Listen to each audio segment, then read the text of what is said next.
Looking ahead now to the unofficial start of the summer travel season this Memorial Day weekend, which AAA predicts it will be one of the busiest on record. More than 42 million Americans are expected to travel 50 miles or more, making for some busy roadways and crowded skies. CBS's Kris Van Cleave reports on what the FAA is doing to avoid a repeat of last year's chaos. The summer floodgate is about to open at airports nationwide as flyers fear another summer of travel turmoil. I'm actually quite concerned.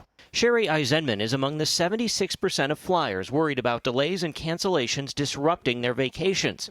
She's heading to Dublin next month.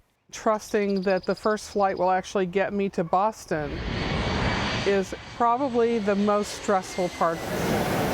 The TSA says it's preparing for potentially record-breaking summer crowds, and AAA expects nearly 3.4 million to fly over Memorial Day weekend, the busiest since 2005. In terms of the concerns of air travelers, it's not stopping them from going ahead and booking their flights. What they're really doing is they're hoping for the best. The nation's airlines say they are ready, having spent the last year hiring thousands of new employees to address staffing shortages that plagued last summer, when more than 45,000 flights were canceled. But picketing pilots seeking new contracts warn there could be turbulence ahead. They were selling tickets that they could not reliably service, and we're seeing indications of that right now. The FAA is opening what it calls highways in the sky by streamlining 169 East Coast routes to save 6,000 minutes of travel time annually. Airline industry analyst Henry Hartevelt. I'm expecting light to moderate turbulence for air travel this summer. I'm worried airlines have scheduled more flights than the FAA can handle.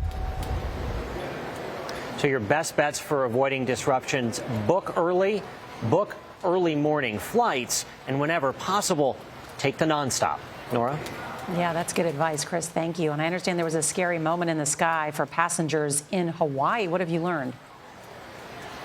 Yeah, let's show you this picture here. This was taken by a passenger on board a Southwest flight. Flight 2367 was flying from Honolulu to San Diego. After it took off from Hawaii, the co-pilot's window cracked. Now, it has multiple layers of glass there, so no one was hurt, but you wouldn't want to fly across the ocean like that. The plane turned around and landed safely in Hawaii. Norah?